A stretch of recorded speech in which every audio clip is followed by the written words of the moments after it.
Good morning, everyone. I am Chris Howard, Swing Society Podcast, starting it off here from Anchorage, Alaska. I got a little artwork in the background. I'm up here for a couple golf schools this weekend, then heading down to Tacoma, I guess the day after this comes out.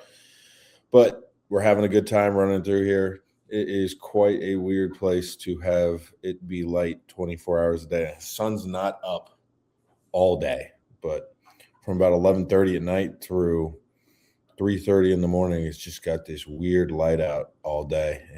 It's hard to sleep. It's 6:45 in the morning right now, and I'm recording this podcast. So we're gonna have a fun one today. Now I'm gonna bring on a new guest, a buddy of mine that I've done podcasts with, another golf coach out in Myrtle Beach. But after this podcast comes out, we're gonna be finishing up this tour and then heading home and hanging out for a while. But without further ado, I'm going to bring on my buddy Scott Tanguay. Scott, welcome, buddy, from Myrtle Beach. How you doing? Yes, sir. I'm doing well. How are you? I am doing very, very well. So Scott and I, we have a little bit of a history. We have done golf schools before in Myrtle. He was present for the aftermath of I can't say the hotel name, but my robbery situation last year when I was in Myrtle. Bet you never heard of that one during the middle of a golf school, had you? No, sir. Yeah, sorry about that. Hopefully that never happens again. Right. I just remember showing up to that golf school. I had to go to Target to get some form of clothes because all I had was like these travel sweatpants and a shirt. I had to go put together a wardrobe, and it was definitely not golf attire, but we had a great school. The golfers were awesome. So let's talk a little bit about what you do. What golf course you at out in Myrtle? Where do we do the golf school? Where do you do most of your teaching? And tell me a little bit about the usual crew of golfers that you teach. So I'm at Whispering Pines Golf Course, which is right across the street from the airport. So, I mean, we'll have even people just walk over straight from the airport with their suitcases. So can't get any quicker or closer to golf than seeing me. So Whispering Pines Golf Course, it's just the local municipal course, but it's a good track. It's got a lot of cool holes on it, tricky track. So it's really cool. I also teach at this indoor TrackMan facility at BurgerFi restaurant, which kind of throws people off always, but it's literally inside the restaurant. They took out some of the seating. They got TrackMan. They got the whole nine there. So I also do my club fittings and lessons in there as well. And the players I teach, it's pretty random. I'd say a lot of, mid-handicappers, a lot of newer golfers. I get the wives and the ladies clinic type of thing. So I wouldn't say I got my handful of elite players and elite juniors, but I'd say for the most part, just your average golfer trying to, a lot of people move to Myrtle Beach and then they want to get into golf. So I teach a lot of those people for sure. Yeah, I love your golf course, dude. It is a muni, but Myrtle Beach just has a lot of fun golf, and your course is an example. You guys just did a green reno, if I recall, and the greens are in really good shape. Practice facility you teach at is really, really good. I think it's a fantastic, practice area and establishment to be teaching out of. You got to life, I got no complaints for sure. You and I believe it was the first time we ever set up a golf school a few years ago. Had the only time I have ever done anything indoors because randomly a tropical depression forms. It's supposed to be sunny the whole week. I go to bed thinking that we're going to have a great sunny golf school, and then randomly a tropical depression forms out in the ocean and comes over, and it's pouring all day. Usually that would be a cancel, but your buddies hooked us up with that indoor facility, and we were able to get it done last minute. But Yes. I've been processing that through the years. Is I've been sitting out in some of the worst weather. You should have seen the weather I taught in Providence, Rhode Island this year. Baltimore, Maryland, I taught in this year. I think we could have done that outside if they didn't just decide to pack it in and close that golf course on us. Yeah, no, sometimes they're quick to close it up, but that was pretty bad. That's probably as bad as I've seen since then as well. So, and it just came out of nowhere. Usually it's the opposite, where it'll say it's going to rain and, people cancel days out, and then nothing ends up happening. So it's surprising to see that. Yeah, that was But a you got brutal great day. luck, you and I.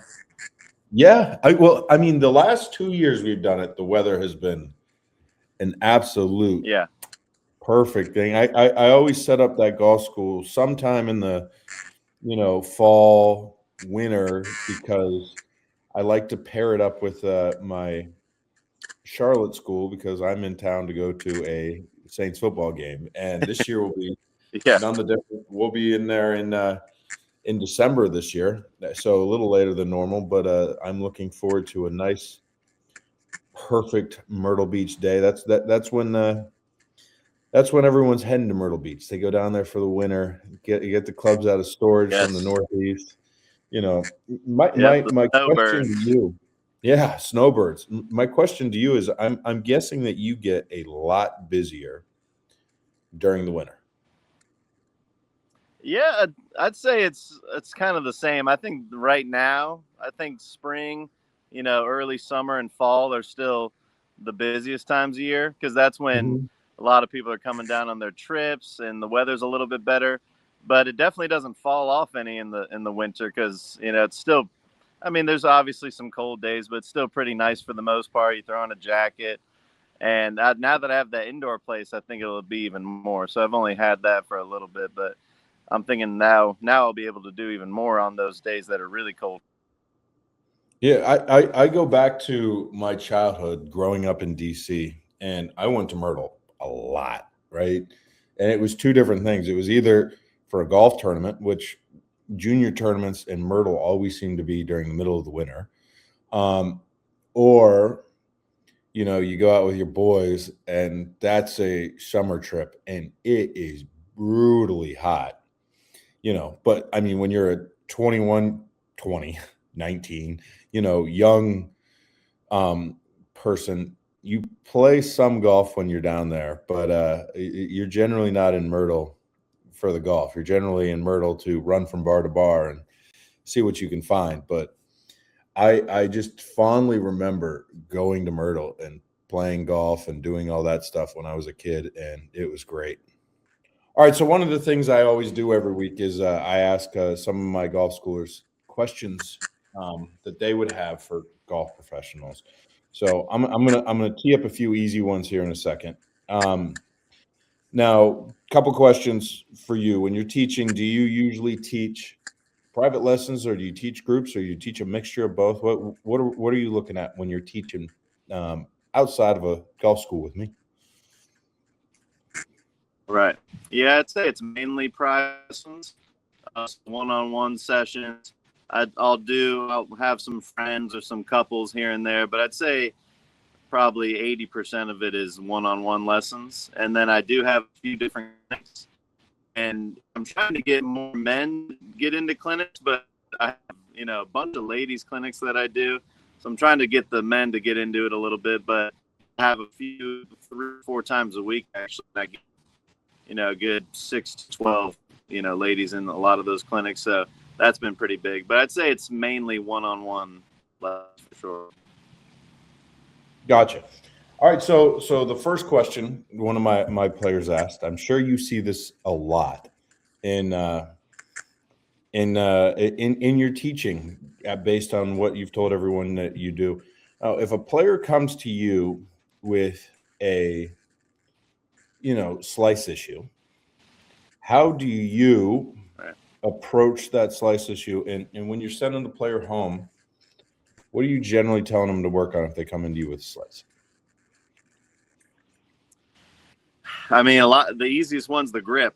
So see a lot of bad grips out there. I mean, the club face to me is the king, right? So always when you ask me that question, I think club face first, because most of the time it's not square enough, and then they're trying to save it, because it's so open, so they have to cut across it, come over the top, all those things. So to me, I'm a big fan of strengthening the club face, whether that's grip or the wrist conditions, the takeaway.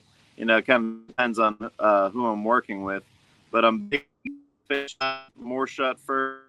Then even if you're sending that ball, still over the top and you hit the left, then we can start working on getting the path a little bit more evened out. So I'm a big fan of club face, is the king.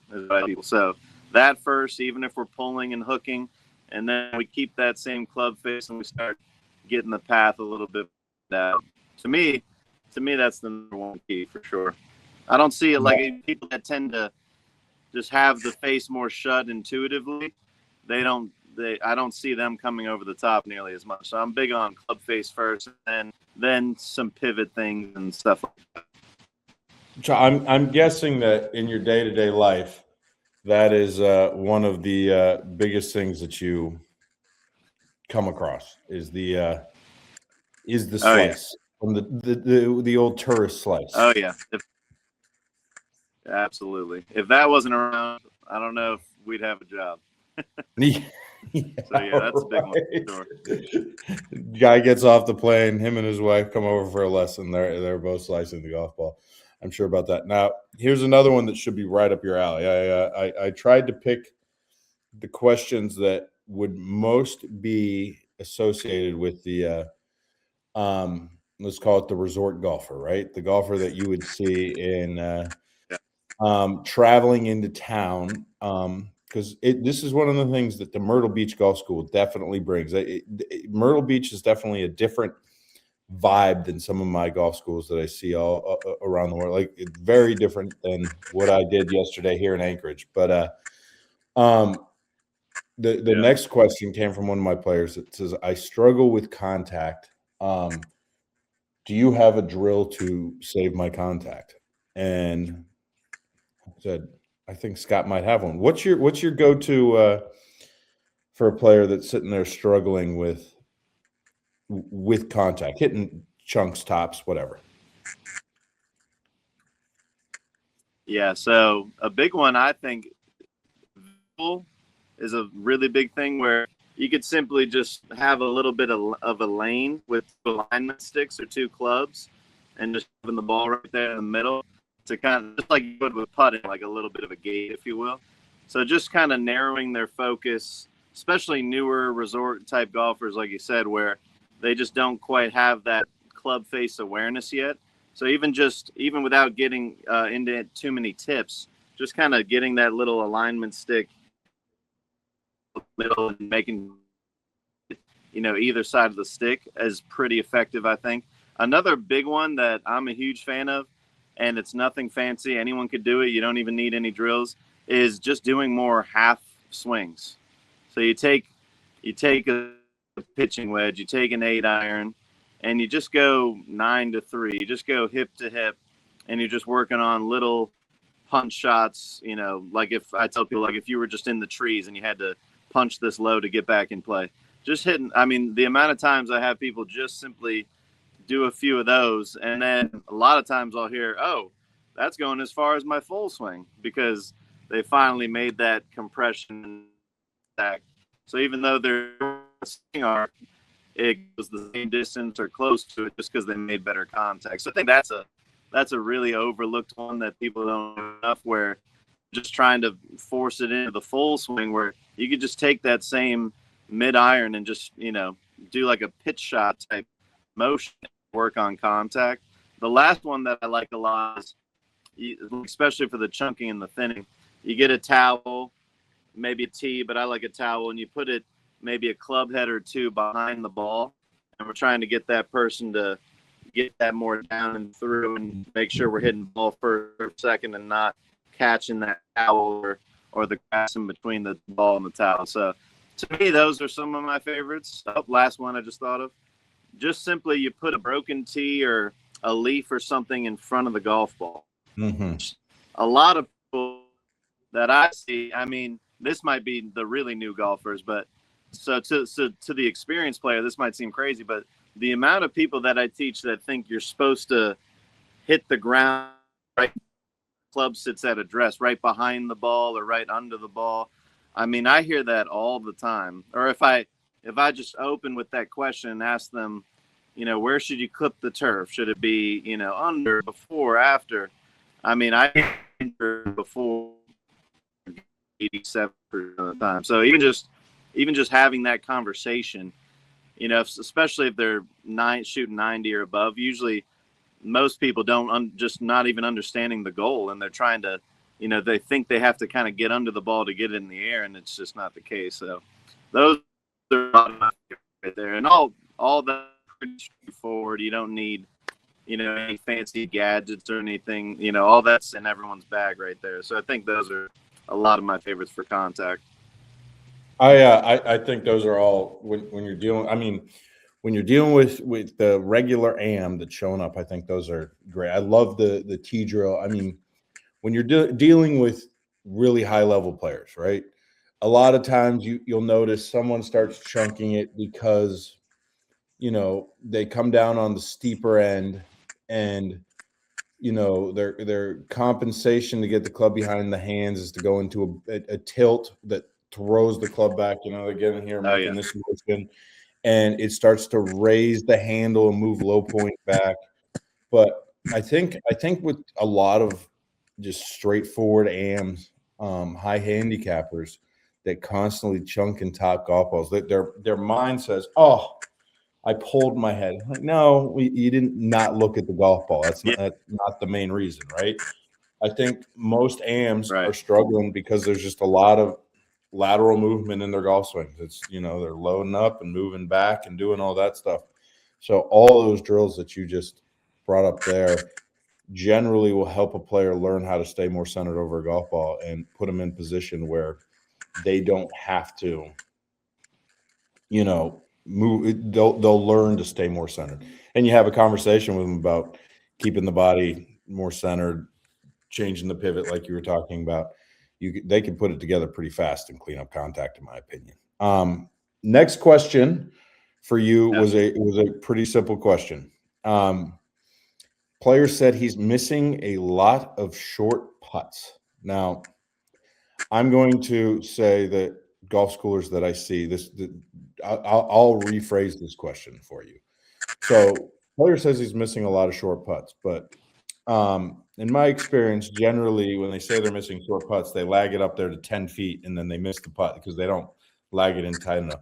Why don't you give me your number one go-to to teach someone speed control on the green, and then give me your number one go-to for making more putts, shorter putts. We go from lagging in there to 10 feet to 3 feet. Now we need to make those putts. What's your go-to?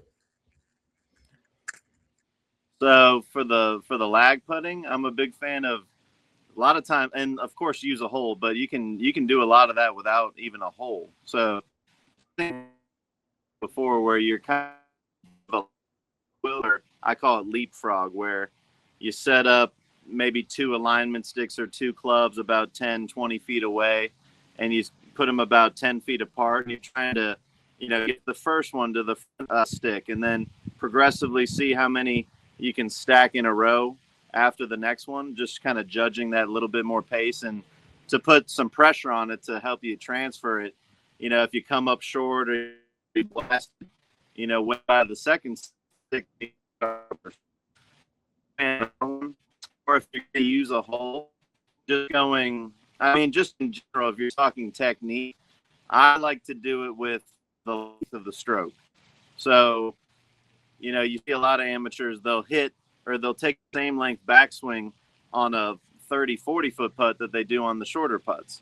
So, and then they have to, you got to really jab at it and hit it hard. So I'm a big fan of trying to keep the tempo and the cadence pretty much the same, on all of your putts, and then just lengthening and making the backswing maybe a little more brisk to add a little bit momentum. And I feel like people start to figure out their distance control a lot better when they're not hitting at the ball or decelerating, you just feel like you have the same amount of acceleration through all your putts, and you're just varying the length and pace of it as you go back. So to me, that works. If you practice it that way, I think that's the most efficient way to get better at speed control and be able to adjust from course to course. I'm a big fan of that ladder drill. If you had to use a hole, an easy one would just be, take a 10-foot putt, a 20, if you have enough room on there, a 20-foot, a 30-foot, and just try and progressively lag all those up.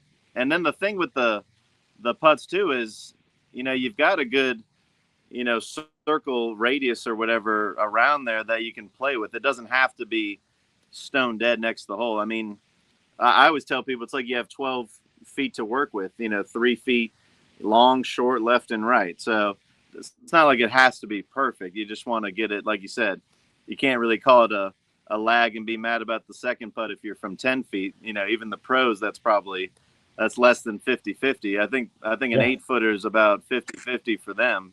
That's the other thing, is just the expectation level, is people just don't understand how hard it actually is. So, we all want to make an 8-footer, but even for the best players in the world, it's kind of a coin toss. So, and the short putts, I would say that's all about club face, in my opinion. Like, I was reading some studies that I might not be exactly right on the exact number, but it's at least a good 80% of where the ball's starting and putting is where the face is pointing. So if you're missing a lot of short putts, clearly the face is not coming in square, obviously, right? So just back to that gate drill I talked about earlier, and then you make a smaller gate from tees, and you just wide enough for the ball there. If you're just getting the ball started on line, there's, you're not going to miss a whole lot of those short putts.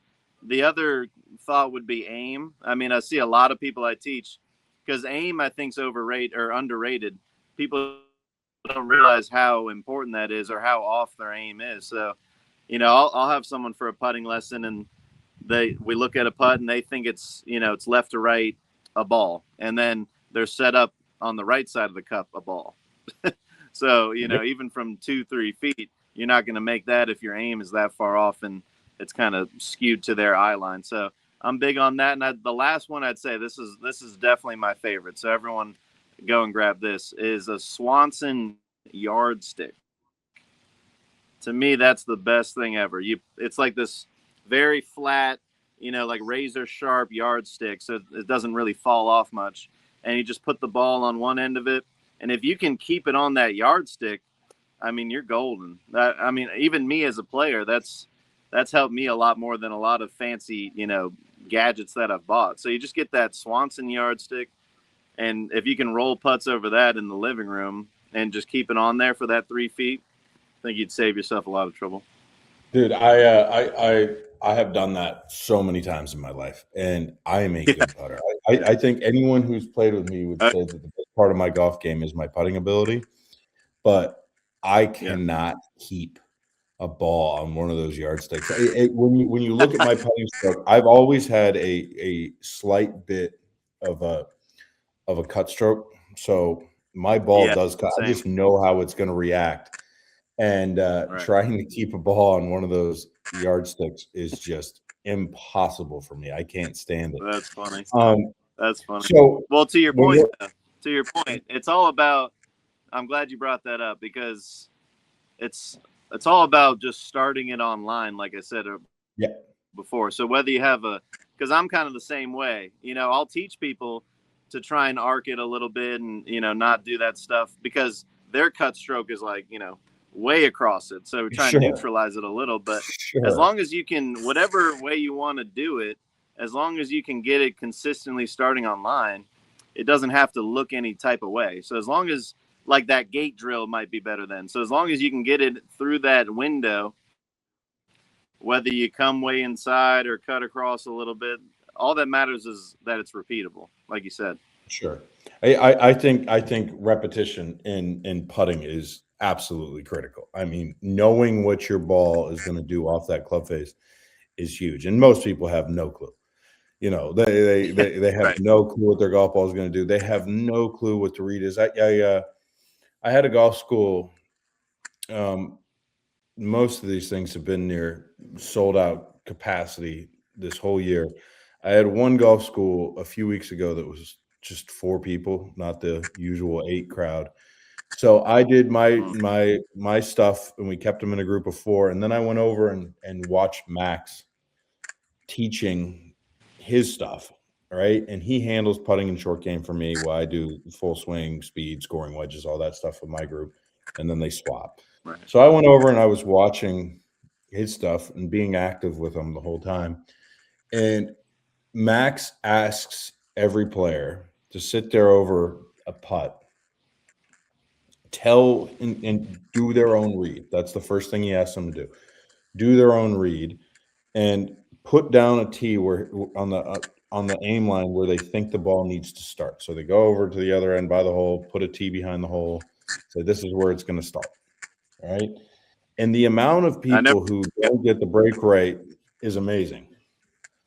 Yeah. You know, it's not only that, like they'll say this one's going to go left or right. It's a hard breaking right to left putt. And then he asks them, okay, so that's your start line. Why don't you aim at your start line? And then it all goes to hell. Like there's no awareness of where the putter's actually pointed.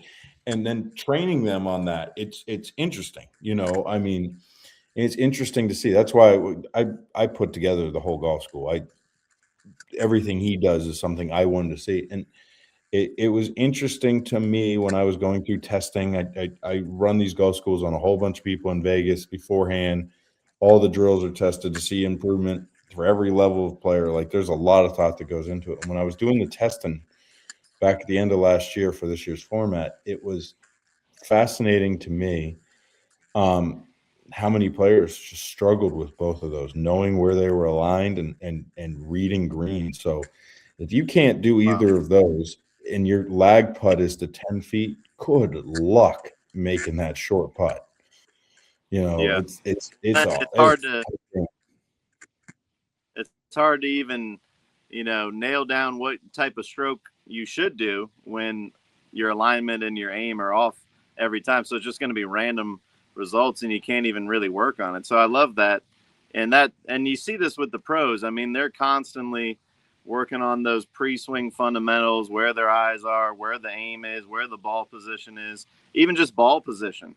You play it like me, I think I'll get it a little too forward than I realize sometimes, and then kind of shuts the blade a little sooner. So even just ball position, but I love that because, those things are just, foundations. If you don't have that, then like you said, the read and the technique might not even matter anyways. It doesn't matter. So, all right. So let's figure this out. When people want to book golf lessons with you, I'm flying into Myrtle Beach from, Flint, Michigan, and I want to come see you. What do I need to do to book something with you? You can go to my Instagram and DM me if you want and check that out. You can give me a call. You can give me a text. I have my website, thecoastalgolfacademy.com. So you can book on there. I've got a calendar on there and a lot of ways, Facebook, DMs, Instagram, TikTok DMs, all that's fine. Cell phone number 703-909-2171. You can just give me a call. Text is fine as well. So a lot of different options. And on TrackMan app too. If you go for that indoor place, it should have me as a coach just in the TrackMan app that you need to book, the simulator. And it should have me in there. You can book lessons through there as well. Excellent. So if you want to do our golf school in Myrtle, it's going to be mid-December. And if you want to do any golf school with me, new website, www.christopherhowardgolf.com. I believe sierragolf.com one I've had will now link you there. But we have everything set up for booking golf schools. You can book it directly through the site. You can book Scott and I's golf school in Myrtle. Anything you want to do, it has the spots available. Button on there. So head on over to christopherhowardgolf.com to get that booked up. Send me a message. It's same as always if you want to book something with me. Scott, it has been amazing chatting with you. If you guys are looking for me, you will be able to find me in Vegas for a few weeks. And then in July, I'm heading out teaching a whole bunch of golf schools in Australia and running through Asia. So we'll be gone for about 3 weeks in July doing that. And then we are back in the U.S. for the rest of the year. So thank you guys for tuning in. Hope we made you a little bit better by listening to this. And Scott, thank you for being my guest. See you soon, buddy. Yes, thank you. Appreciate it.